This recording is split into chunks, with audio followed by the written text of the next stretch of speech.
Assalamualaikum warahmatullahi wabarakatuh. Apa kabar Anda pemirsa? Kembali Anda menyaksikan Anju Sumsel Senin 10 Februari 2025.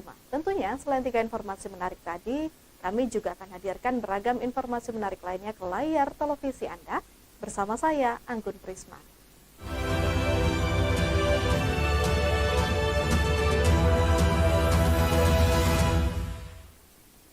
Kita awali informasi pertama pemirsa, seorang pelajar SMP Reno Sandika tenggelam di dermaga Pasar 16 Ilir Palembang.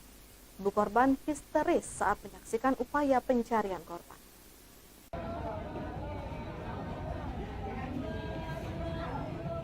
Reno Sandika, pelajar SMP warga Jalan KH Wahid Hasim, Gang AA, Kelurahan 2 Ulu, Kecamatan Seberang Ulu 1 Palembang, tenggelam saat mandi bersama adik dan seorang temannya di dermaga Pasar 16 Ilir, Kecamatan Ilir Timur 1 Palembang. Ibu korban Siti Fatimah terus menangis saat menyaksikan petugas gabungan Basarnas melakukan penyisiran di sungai pencarian korban. Ibu korban menuturkan ia mengetahui anaknya tenggelam dari adik korban. Korban biasa berjualan kantong plastik di Pasar 16 Ilir Palembang. Dapat kabar dari siapa kita, Bu? Apa dia dikabari cak mana, Bu? Itu, Bu? Tenggelam, Bu. Celana dia, jangan dinyampak. Tadi kan sudah naik. Nah, celana campak. Yang pengen nyempol lagi. Kita pas posisi Dinjuk tahu kabar anak kita campak tuh, kita lagi apa, Bu, di rumah? Oh, lagi nak mandi, Bu, ya? Terkejut dengan kabar ini. Minggu sore, petugas tim gabungan Basarnas masih terus melakukan pencarian terhadap korban. Dari Palembang, Guntur Anyus melaporkan. Zaini, Desa Budi Asih, Kecamatan Pulau Rimau, Kabupaten Banyuasin, ditemukan terkapar bersimbah darah. Korban akhirnya meninggal dunia, sedangkan pelaku berhasil diringkus polisi.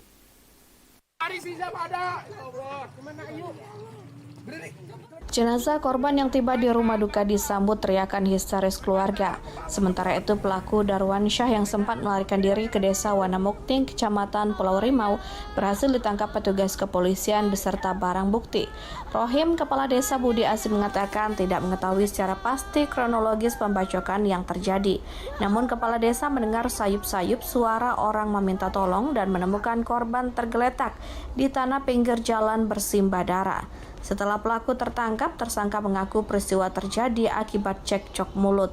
Korban sempat melontarkan kata-kata kasar kepada pelaku sehingga pelaku emosi dan membacok korban. Tersangka dikenakan pasal 351 ayat 3 atau 338 KUHP. Itu kebetulan saya bersama perangkat desa sedang ngantor di kantor desa. Dan dari dalam kantor desa kami mendengar ada jeritan atau teriakan warga, khususnya perempuan atau ibu-ibu yang meminta tolong, sehingga kami keluar dari kantor desa. Sehingga saat kami lihat ada motor yang sudah terlentang atau tergeletak dan ada korban yang sudah tengkurap di tanah. Kenapa tadi marah-marah?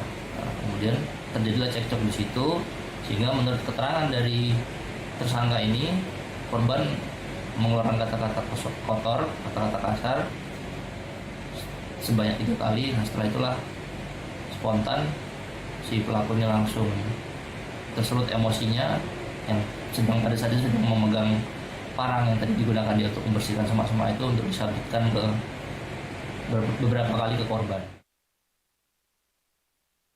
Dari Banyuasin, Ahmad Syafil Anyus melaporkan. Warga desa Sungai Tepuk resah lantaran dilaporkan atas tewasnya seorang pria asal Lampung tewas di kebun kelapa sawit. Merasa tersudutkan, puluhan warga desa angkat bicara menyayangkan tuduhan keluarga korban. Warga desa Sungai Tepuk, Kecamatan Sungai Menang, Ogan Komering Ilir resah setelah peristiwa tewasnya seorang pria asal Lampung bernama Nawi di sebuah kebun sawit. Warga mengaku pihak keluarga korban terus menuduh warga melakukan pencurian disertai kekerasan hingga tewasnya Nawi. Fedi Siswanto, tim kuasa hukum terlapor Rahman, menyayangkan adanya laporan yang tidak memiliki bukti kuat ditujukan kepada Rahman dan warga desa Sungai Tepuk yang dituduh menjadi penyebab tewasnya Nawi dengan cara mengejarnya menggunakan senjata tajam dan senjata api. Bahkan laporan keluarga almarhum di Polres Oki tentang kekerasan belum terbukti dan masih diselidiki. Pihak pelapor pun melaporkan hal tersebut ke Bareskrim Polri. Menurut warga, pada tubuh almarhum Nawi tidak ditemukan tanda-tanda kekerasan. Kronologis kejadian meninggalnya Nawi berawal Minggu 12 Januari 2025. Warga desa Sungai Tepuk mendapat informasi dugaan pencurian buah sawit milik PT LKI oleh beberapa orang tidak dikenal. Saat menelusuri kebun, warga menemukan perahu atau klotok yang ditunggangi oleh seorang yang bernama Andi. Ketika mencari ke kebun, warga tidak menemukan satu orang pun pencuri. Warga hanya menemukan peralatan yang ditinggalkan diduga milik pencuri seperti lori dan egrek. Kemudian warga membawanya ke samping balai desa.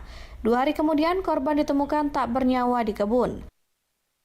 Mengamankan itu, barang-barang yang dimiliki mereka itu dilaporkan ke perangkat desa, ke kepala dusun, kadus, untuk dititipkan ke balai desa, gitu. Jadi setelah ke balai desa, beberapa hari, 2 hari kemudian, Polsek turun ke lapangan melihat dan memeriksa. Nah, tidak itu untuk barang bukti kan. Jadi di mana sekarang tuduhan perampasan itu? Anggota Polsek Sungai Menang mendatangi lokasi dan melihat barang bukti. Pihaknya mempercayakan proses penyelidikan yang sedang dilakukan oleh Polres Oki untuk membuat kasus ini terang benderang. Dari Palembang, Guntur Anyus melaporkan.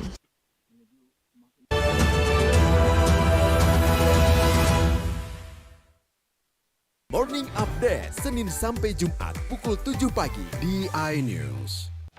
Mengenal lebih dekat anggota Kabinet Merah Putih. Bekerja keras, pembagian tugas, siap menjalankan tugas. Amanah perumusan program terkait 30 menit bersama Kabinet Merah Putih setiap Jumat pukul 9 malam di iNews. Menyoroti kecurangan. Udah ada wartawan yang masuk sini belum? Belum, ini baru Abraham. Kita punya keyakinan kalau kita menang. Menyuarakan keadilan. Sama potongan besi. Narapidana 7 orang kabur lewat gorong-gorong di bawah ini. Laporan mendalam dan eksklusif. Tempat khusus untuk memproduksi barang haram tersebut. AB Plus setiap Senin pukul 8 malam di iNews.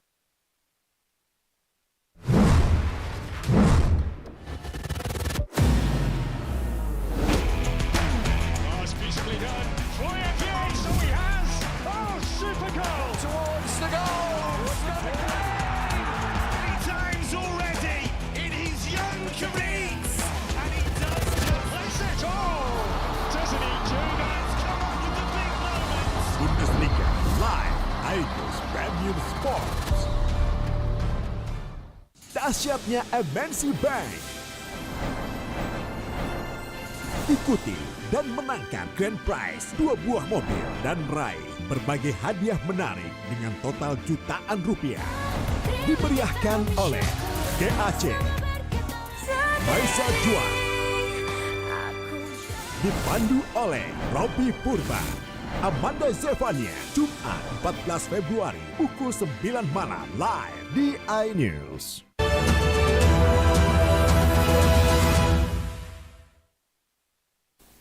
Pemirsa, 2 bandit curanmor ditangkap dan dihajar warga di Kecamatan Seberang Ulu 2 Palembang.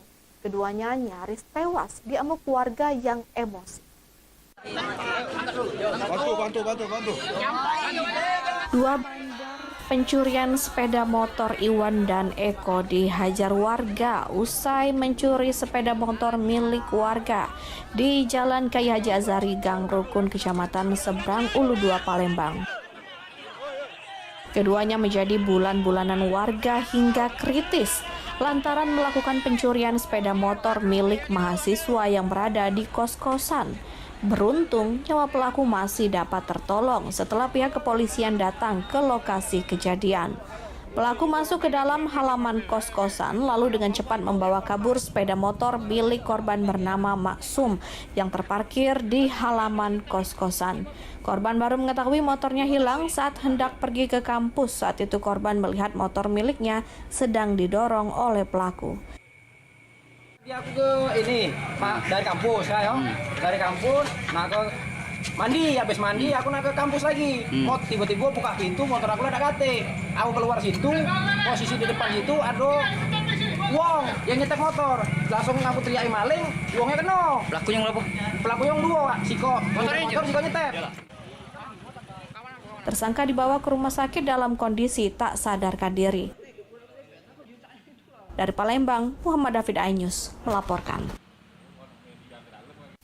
Pemirsa, PT Timah akhirnya memutuskan untuk memberhentikan salah satu karyawannya usai video viral diduga menghina tenaga honorer yang berobat dengan BPJS. Diakui, keputusan tegas ini diambil dengan pertimbangan yang matang. Inilah video viral seorang wanita berseragam di kantornya yang diduga menghina tenaga honorer pakai BPJS viral di media sosial. Diketahui pembuat video merupakan pegawai BUMN PT Timah. Video tersebut membuat gerah puluhan pegawai honorer di Bangka Belitung, hingga kemudian dikabarkan mendatangi DPRD Bangka Belitung menyampaikan rasa sakit hatinya pada oknum karyawan PT Timah melalui kontennya tersebut. Pembuat video bernama Dwi Citra Weni alias Weni Maison, pegawai PT Timah di Provinsi Bangka Belitung, mengklarifikasi video buatannya. Tak lama PT Timah melalui media sosialnya menegaskan menggunakan fasilitas BPJS Kesehatan yang sama dengan yang digunakan masyarakat pada umumnya. Terbaru PT Timah Tbk memberikan sanksi tegas, yakni memberhentikan dengan tidak hormat usai video viral tersebut. PT Timah membuat langkah tegas pemberhentian ini setelah serangkaian pemeriksaan dan evaluasi dan menjadi komitmen perusahaan dalam menegakkan aturan dan menjaga etika kerja. Ratusan siswa Sekolah Menengah Atas Negeri 1 Kabupaten Mempawah melakukan aksi protes. Aksi protes ditujukan ke pihak sekolah yang diduga lalai, hingga menyebabkan mereka tidak bisa mengikuti seleksi nasional berdasarkan prestasi atau SNBP. Ayah, tadamu saya tahu bu, bapak saya memang gitu bu. Dari dulu saya tahu. Bapak itu memang gitu. Kinerja memang gitu Pak Endang, saya tahu bu. Lebih dari 100 siswa kelas 12 SMA Negeri 1 Mempawah melakukan aksi protes kepada pihak sekolah. Hal ini karena sekolah diduga lalai dalam mengisi daftar siswa pada seleksi nasional berdasarkan prestasi atau SNBP tahun ajaran 2024-2025. Akibatnya para siswa ini terancam tidak dapat masuk perguruan tinggi negeri lewat jalur SNBP.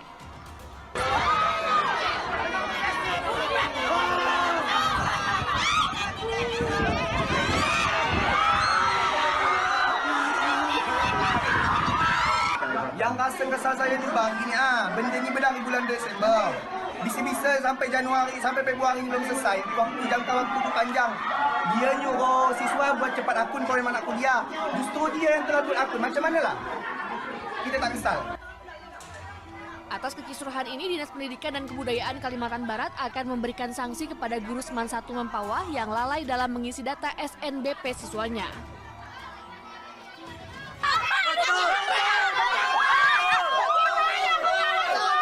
Terancam tak bisa kuliah ya? Iya.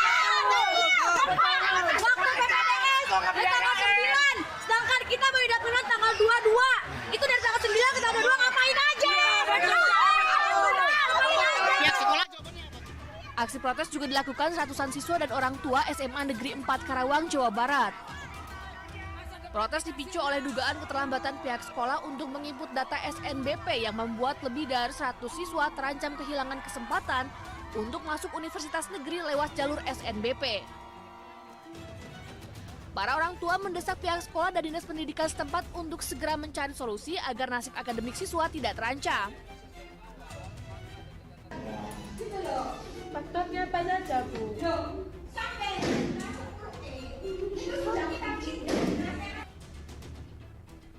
Sementara itu, sebuah video yang memperlihatkan seorang guru MAN 1 Lamongan yang menggebrak meja viral di media sosial. Aksi gebrak meja dipicu oleh protes siswa yang mempertanyakan data eligible atau data siswa yang memenuhi syarat untuk mengikuti SNBP.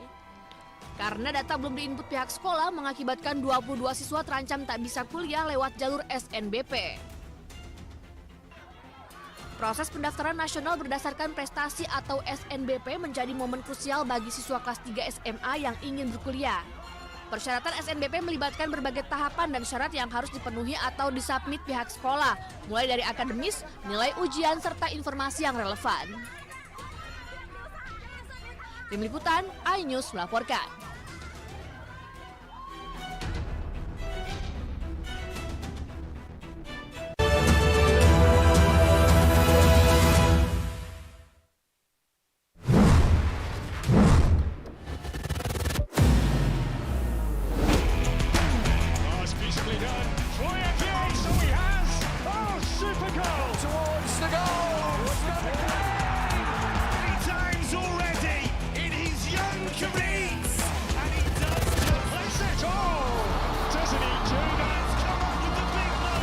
Bundesliga live, iNews Premium Sports. Dahsyatnya MNC Bank. Ikuti dan menangkan grand prize 2 buah mobil dan raih berbagai hadiah menarik dengan total jutaan rupiah. Diberiahkan oleh GAC, Maisa Juan. Dipandu oleh Robi Purba, Amanda Zevania. Jumat 14 Februari pukul 9 malam live di iNews. Kami menghadirkan beragam informasi menarik dan terkini terkait kebijakan hingga kegiatan para pemimpin bangsa, dari presiden, wakil presiden, hingga kabinet merah putih. Pemimpin Rakyat, Senin hingga Jumat pukul 12:30 siang. Saya Diandra Mukti. Anda menyaksikan The Prime Show. Investigasi eksklusif. Penganiayaan. Pembunuhan. Dia habis dipukuli. Dari Gakum. Perlu saksi yang lain lagi. Mengupas isu-isu terhangat. Tidak bisa disertifikasi. Sudah dikapling-kapling. Dan dicabut. Semua tanya akan dijawab dengan tuntas dan berkelas. Mereka sebut nelayan juga ternyata kan bukan nelayan. Sangat menjijikan kan. The Prime Show setiap Rabu pukul 8 malam di iNews.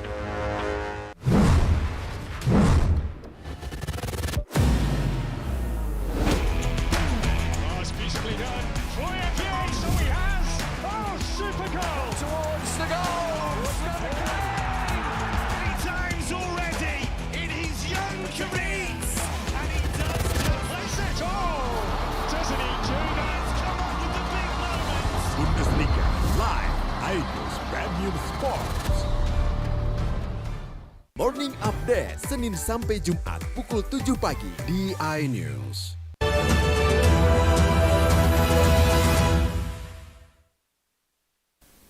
Pemirsa, ada lagi program yang diciptakan di Dukcapil Oku untuk memberikan pelayanan maksimal bagi masyarakat Oku. Baru-baru ini di Dukcapil meluncurkan program jemput bola, pembuatan akta perkawinan di tempat ibadah langsung.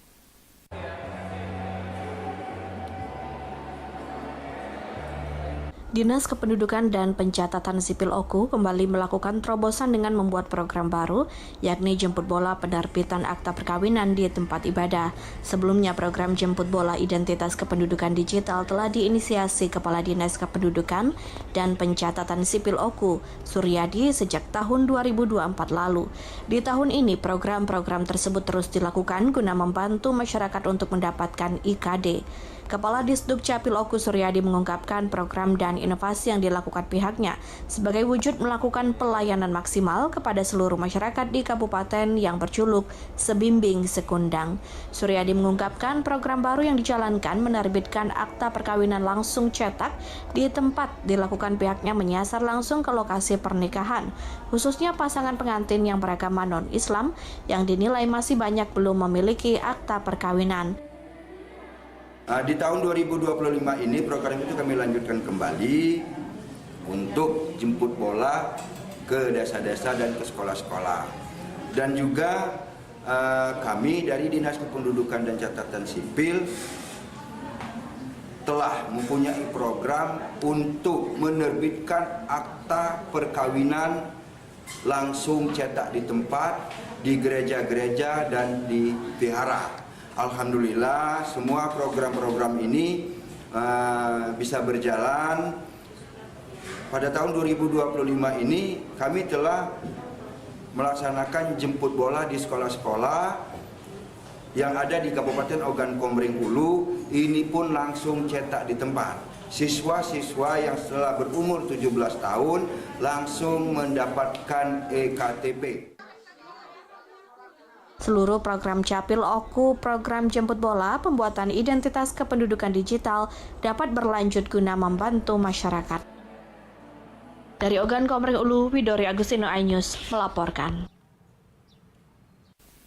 Pemirsa, di kawasan Kayu Tangan Heritage, Kota Malang, ada salah satu tempat kuliner baru yang digemari bernama Vietcong.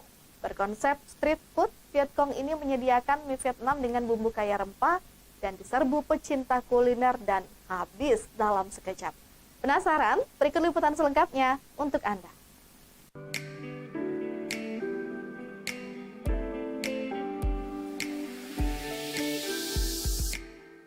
Berada di kawasan wisata Heritage Kayu Tangan Kota Malang, kedai Vietcong ini baru mulai buka pukul 6 sore.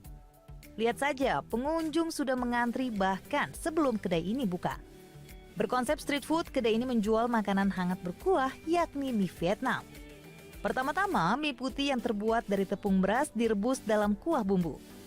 Lalu mie diberi potongan daun seledri, bawang bombay, toge, dan potongan jeruk nipis. Sementara untuk toppingnya ada dua pilihan yang disediakan, yakni daging ayam dan daging sapi. Setelah itu mie disiram kuah bumbu yang digunakan untuk merebus mie tadi. Untuk kuah bumbu sendiri, penjual menggunakan racikan resep rahasia yang dibuat dari hasil uji coba sendiri. Kedai mie Vietnam yang baru dibuka pada Agustus 2022 lalu ini banyak digemari pembeli, apalagi dinikmati saat cuaca dingin atau malam hari. Bertambah nikmatnya. Rasanya enak, seger. Kalau aku sih cocok, soalnya kuahnya bening, seger.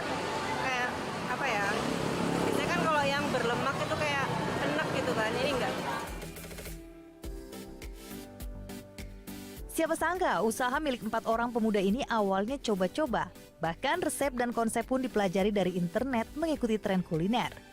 Oki memodifikasi bumbu dan topping agar lebih sesuai dengan selera lidah orang Indonesia. Coba cari tren yang ada di sana, ternyata tren yang ada di sana masakan Asia, khususnya masakan Indochina, jadi itu yang kami ambil. Terus kemudian kami copy, kami combine, dan akhirnya jadi masakan Vietnam tapi dengan cita rasa yang sedikit dirubah lah.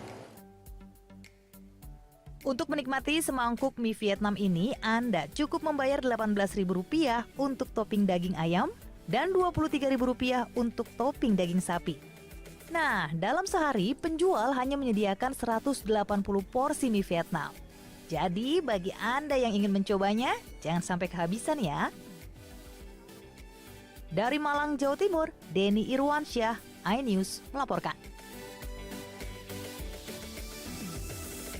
Informasi tadi sekaligus mengakhiri iNews Sumsel edisi hari ini. Terima kasih atas kebersamaan Anda pemirsa. Sampai jumpa.